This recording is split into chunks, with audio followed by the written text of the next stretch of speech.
طریقے سے آج کا مسلمان بھی یہی سوچتا ہے کہ ہم مسلمان ہیں، اللہ کے رسول صلی اللہ علیہ وسلم کو مانتے ہیں۔ تو میرے محترم بزرگوں اور دوستوں، ایسے ماحول اور ایسے حالات آنے سے ہمیں اور آپ کو جو ہے اللہ کی پناہ مانگنا چاہیے، اللہ سے دعائی کرنی چاہیے، اور اپنے اندر ایمان کو تازہ کرنا چاہیے، اور اپنے اندر اسلام کو داخل کرنا چاہیے۔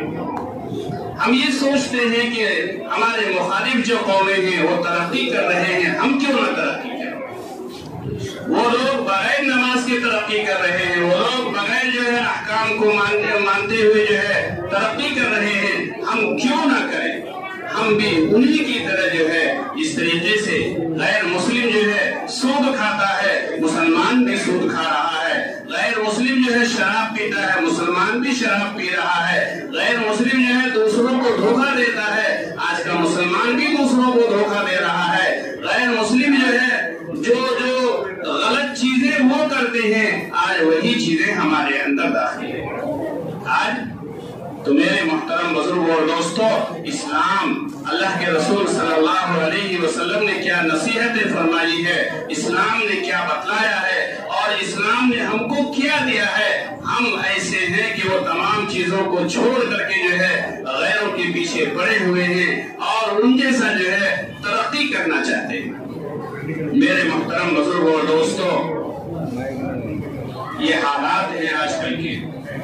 ایسے حالات میں اگر ہم اپنے ایمان کو مضبوط نہیں کریں گے، اپنے اعمال کو مضبوط نہیں کریں گے، اپنے گھر کے ماحول کو نہیں سدھاریں گے، اور اپنے بچوں کو، جوانوں کو، لڑکوں کو، لڑکیوں کو اس کے اوپر محنت نہیں کریں گے، تو جیسے حالات ہیں آج کل، روزانہ آئے دن جو ہے سنتے رہتے ہیں کہ فلاں جگہ فلاں لڑکی جو ہے غیروں کے ساتھ چلی گئی، فلاں لڑکی فلاں جگہ فلاں جو ہے مسلمان کو مارا جا رہا ہے، فلاں جگہ فلاں جو ہے مسلمان کو جو ہے پیٹا گیا ہے۔ آج جو ہے آج دیکھ رہا تھا کہ سفر کے درمیان میں ٹرین کے اندر جو ہے جاتے ہوئے جو ہے ایک مسلمان داڑھی والا آدمی جو ہے کسی غیر مسلم جو ہے عورت کو صرف ٹھوکر لگنے کی وجہ سے وہی جو ہے مارنا شروع کر دیا اس کو کہ تم نے جو ہے مجھے کیوں چھیڑا ہے، تمہارے اندر ہمت کیسے آئی جو ہے غیر مسلم عورتوں کو چھیڑنے کی اور جو ہے ان کو جو ہے پاؤں لگانے کی اور سب کے سامنے جو ہے اس کو بے عزت کیا۔ تو اس لیے میرے محترم بزرگوں اور دوستوں، یہ بچے ہیں ہمارے، ان بچوں کے اوپر محنت کریں گے، یہ بچے بڑے ہوں گے، یہی بچے جو ہے ہمارے لیے جو ہے نمونہ بنیں گے، اور یہ بچے جب بڑے ہو جائیں گے بچپن سے ان کے اوپر جیسے محنت کی جائے گی اور ان کے اوپر جیسا جو ہے ان کو جیسا سکھلایا جائے گا، ان کے عادت و اخلاق کو جو ہے جس طریقے سے سنوارا جائے گا، یہ بچے بڑے ہوں گے، اور جب ان کے اندر اچھا ماحول آئے گا تو محلے کے اندر، گھروں کے اندر جو ہے اچھا ماحول آئے گا۔ میرے محترم بزرگوں اور دوستوں، یہ جو مکتب کی تعلیم ہے اس کو معمولی تعلیم نہ سمجھیں، یہ مکتب کی جو تعلیم ہے اس کو معمولی تعلیم نہ سمجھیں۔ یہاں بچوں کو اخلاق سکھایا جاتا ہے، یہاں بچوں کو کھانے پینے کے آداب سکھلایا جاتا ہے، یہاں بچوں کو سونے کے آداب سکھلایا جاتا ہے، یہاں بچوں کو جو ہے بڑوں کے ساتھ کس طریقے سے پیش آئے وہ سکھلایا جاتا ہے، یہاں بچوں کو ماں باپ کی خدمت کس طریقے سے کی جائے وہ سکھلایا جاتا ہے، یہاں بچوں کو جو ہے اسلام کے بارے میں سکھایا جاتا ہے، یہاں بچوں کو قرآن کی تعلیم کے بارے میں سکھلایا جاتا ہے، یہاں نماز کی اہمیت کو سکھلایا جاتا ہے، لیکن ہم لوگ اس سے بے فکر ہیں۔ ہم نے اسکول کی تعلیم کو تعلیم سمجھا ہے اور مدرسے اور مکاتب کی تعلیم کو تعلیم نہیں سمجھا ہے۔ میرے محترم بزرگوں اور دوستوں، اسکول کے اندر آپ علم سیکھ سکتے ہیں لیکن وہاں تربیت حاصل نہیں کر سکتے، وہاں آپ کو تربیت نہیں ملے گی، وہاں آپ کے اخلاق اچھے نہیں ہوں گے۔ یہ جو مکاتب ہیں دیکھنے کے اندر جو ہے بالکل معمولی سا ہے، اس کی اہمیت کو ہم لوگ جانتے نہیں۔ میرے محترم بزرگوں اور دوستوں، جس طریقے سے بچوں کے اوپر یہاں محنت ہوتی ہے، یہاں بچوں کو سکھلایا جاتا ہے، آدمی سوال کرتا ہے کہ پھر بچے بگڑ کیوں رہے ہیں، بچوں کے اندر غلط ماحول کیسے پیدا ہو رہا ہے؟ میرے محترم بزرگوں اور دوستوں، اس کے ذمہ دار ہم اور آپ ہیں۔ بچوں کے بگڑنے کے لیے گھر کا ماحول صحیح ہونا ضروری ہے. بچوں کے سدھرنے کے لیے گھر کا ماحول صحیح ہونا ضروری ہے اور بچوں کے سدھرنے کے لیے پاس پڑوس والوں کا ماحول صحیح ہونا ہے اور بچوں کے سدھرنے کے لیے محلے کا ماحول صحیح ہونا ہے. اگر یہ تین ماحول صحیح ہیں یعنی گھر کا ماحول بھی صحیح ہے, پاس پڑوس والوں کا ماحول بھی صحیح ہے اور محلے کا ماحول بھی صحیح ہے, تو بچہ جب بگڑ کے بھی آئے گا تو یہاں سدھر جائے گا. اور اگر بچہ ولی بن کے آئے گا اور یہ تینوں ماحول ٹھیک نہیں ہے تو بچہ وہاں آ کر کے بگڑ جائے گا. تو اس لیے میرے محترم بزرگ اور دوستوں, بچوں کے سدھرنے سے پہلے ہمیں اور آپ کو یہ نیت کرنی چاہیے کہ پہلے ہم سدھریں.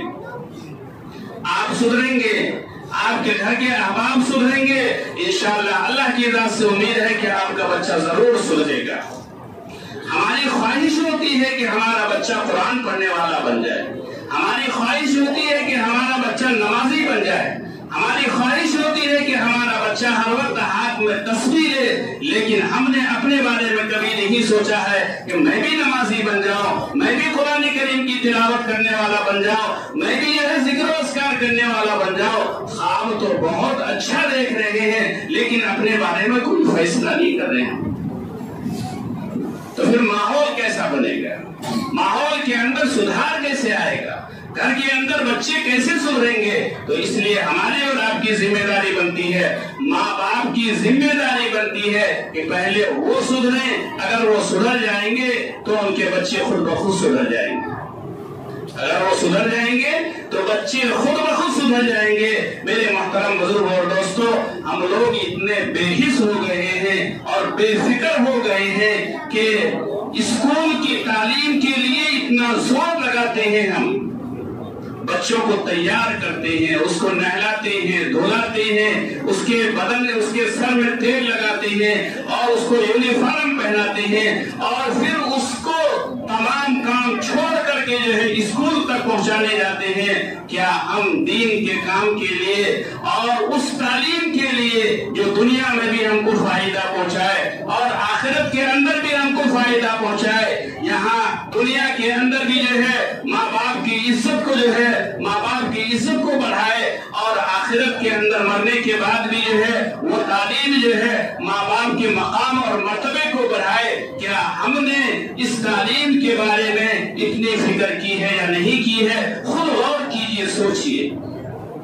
تنہائی کے اندر بیٹھ کر کے جو ہے گریبان کے اندر جو ہے جھانک کر کے دیکھیے کہ دنیاوی تعلیم کے لیے, میرے محترم بزرگ اور دوستوں بات بری لگے گی, دنیاوی تعلیم ہے اور اس کا منافع ملے یا نہ ملے کوئی گارنٹی نہیں ہے.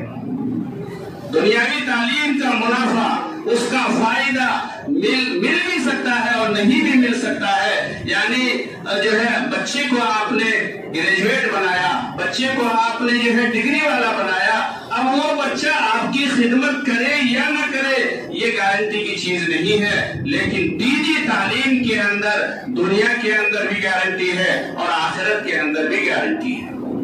دنیا کے اندر اگر بچہ آپ کا سدھر جاتا ہے تو آپ کے پاس پڑوس والے جو ہے آپ کی تعریف کرتے ہیں, ہر جگہ جو ہے آپ کے بچے کا تذکرہ کرتے ہیں کہ ہمارے محلے کے اندر فلاں بچہ ہے, ان کے ماں باپ بہت اچھے ہیں اور ان کے بچے بہت اچھے ہیں, بہت اچھے اخلاق والے ہیں, ماں باپ کی تعریف ہوتی ہے. اور یہی بچہ جب دیندار بن جاتا ہے اور ماں باپ اس دنیا سے چلا جائے تو یہی بچہ جو ہے ماں باپ کے لیے مغفرت کی دعا کرتا ہے, نماز کے لیے مسجد میں آتا ہے, نماز پڑھنے کے بعد یاد آتا ہے میرے ماں باپ تو نہیں ہیں, اس کے لیے جو ہے ایسا ثواب کر کے ہاتھ اٹھاتا ہے کہ اللہ میرے ابا نے میری خدمت کی ہے, مجھے بڑا کیا ہے, مجھے پالا, مجھے پڑھایا اور مجھے مکان بنا کے دیا, اے اللہ تو اس کی مغفرت فرما. نہ معلوم کس حالت کے اندر ہیں. تو میرے محترم بزرگوں دوستو, مکتب کی تعلیم کو معمولی تعلیم نہ سمجھیں, یہ بہت قیمتی تعلیم ہے. یعنی یہ تعلیم ایسی ہے کہ زمین کے اوپر بھی کام آتی ہے اور زمین کے نیچے بھی کام آتی ہے. تو اس کی فکر کریں گے تمام ساتھی. جس طریقے سے اسکول کی تعلیم کی فکر کرتے ہیں, ہر آدمی کی خواہش ہو اور ہر آدمی کی تمنا ہو اور ارادہ کر کے جائے میں کچھ بناؤں یا نہ بناؤں اپنے بچوں اور بچیوں کو دیندار ضرور بناؤں گا، اپنے بچوں اور بچیوں کو دیندار ضرور بناؤں گا۔ اگر یہ نیت ہے تو میرے محترم بزرگوں اور دوستو آپ کامیاب ہیں، یہ نیت ہے اور اس کی کوشش کریں گے تو آپ کامیاب ہیں۔ میرے محترم بزرگوں اور دوستو حالات جو ہے بہت خراب ہے، ایسے حالات میں اگر بچوں کو دینی تعلیم نہیں دیں گے اور بچوں کے اندر صحیح اخلاق نہیں پیدا کریں گے تو یہ بچے کب پھسلیں گے اور یہ بچے کب جو ہے دھوکہ دیں گے ہم بول نہیں سکتے ہیں۔ تو اس لیے ایسے حالات کے اندر جو ہے ہماری اور آپ کی ذمہ داری بنتی ہے کہ ہم جو ہے خود جو ہے اسلام کے اندر قائم رہیں اور خود جو ہے اپنے اسلام کو اپنے اندر جو ہے پیوست کریں، صرف نام کا مسلمان نہ رہے، صرف جو ہے نام سے کہلوانے والا مسلمان نہ رہے بلکہ کام کا مسلمان بنے۔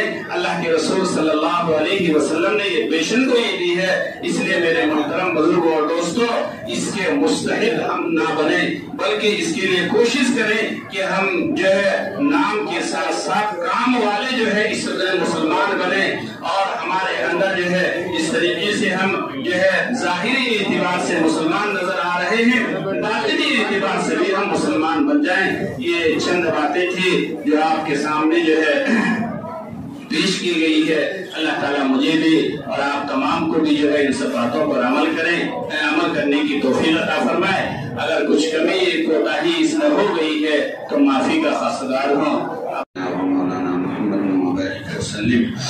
ربنا آتنا في الدنيا حسنة وفي الآخرة حسنة وقنا عذاب النار فاطر السماوات والأرض أنت ولينا في الدنيا والآخرة توفنا مسلمين وألحقنا بالصالحين اللهم أرنا الحق حقا وارزقنا اتباعه وأرنا الباطل باطلا وارزقنا اجتنابه اللهم لا سهل إلا ما جعلته سهلا وأنت تجعل الحزن سهلا إذا شئت۔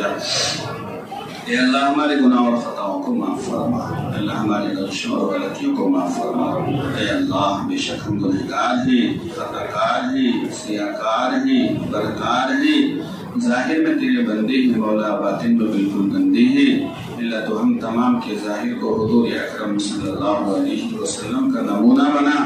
اے اللہ تو ہم تمام کے باطن کی اصلاح فرما، اے اللہ ہم تمام کے باطن کی اصلاح فرما۔ اللہ جس طریقے سے ہم لوگ اپنے ظاہر کو سجاتے ہیں سنوارتے ہیں، اے اللہ ہم تمام کو اپنے باطن کو سجانے کی سنوارنے کی توفیق عطا فرما۔ اے اللہ واقعی ہم اے اللہ گنہگار ہیں، اے اللہ اپنے گناہوں کا اقرار کرتے ہیں۔ اے اللہ جو ہمیں ایسا دوست و احباب مہیا فرما جو ہمیں گناہوں سے بچانے والا ہو۔ اے اللہ ہر وہ کام جس سے تیری ناراضگی کا سبب بنے اللہ تو ہم تمام کی حفاظت فرما۔ اللہ ہر وہ کام جس سے اے اللہ تیرے غصے کا سبب بنے اللہ ہماری حفاظت فرما۔ اللہ ہر وہ کام جو تیری رضا کا سبب بنے ہم تمام کو کرنے کی توفیق عطا فرما۔ اللہ ہم تمام کو کرنے کی توفیق عطا فرما۔ اے مولا کریم یا اللہ ہم تمام کے دلوں میں تیری محبت پیدا فرما، تیرا عشق پیدا فرما، تیرے راز سے ہونے کا یقین پیدا فرما۔ اللہ غیر یقین کو ہمارے دلوں سے ختم فرما۔ اللہ خالص تیری محبت پیدا فرما۔ اللہ ہمیں جو بیمار ہیں شفا عطا فرما، جو پریشان حال ہیں ان کی پریشانیوں کو دور فرما، جو لوگ مصیبت عطا ان کی مصیبتوں کو ختم فرما۔ اللہ جن کے گھروں میں بیماریاں ہیں وہ پریشان ہیں اے اللہ ان کی پریشانیوں کو دور فرما۔ اے مولا کریم ہونے والے آج کی اس جلسے کو قبول فرما۔ اے اللہ محنت کرنے والوں کی محنت کو قبول فرما۔ اللہ یہاں کے ذمہ داروں کو قبول فرما۔ اے مولا کریم اس مسجد کو آباد فرما۔ اللہ اس مسجد کو آباد فرما۔ اللہ مسجد کو آباد کرنے کی شکلیں اور صورتیں پیدا فرما۔ اے مولا کریم جو احباب مسجد کے آباد کرنے کی فکر میں لگے رہتے ہیں اللہ ان کی عمروں میں برکت عطا فرما، ان کو صحت و تندرستی عطا فرما، ان کی پریشانی کو دور فرما۔ اے اللہ ان کے مسائل کو حل فرما، اللہ ان کی مدد فرما، اللہ ان کی مدد فرما۔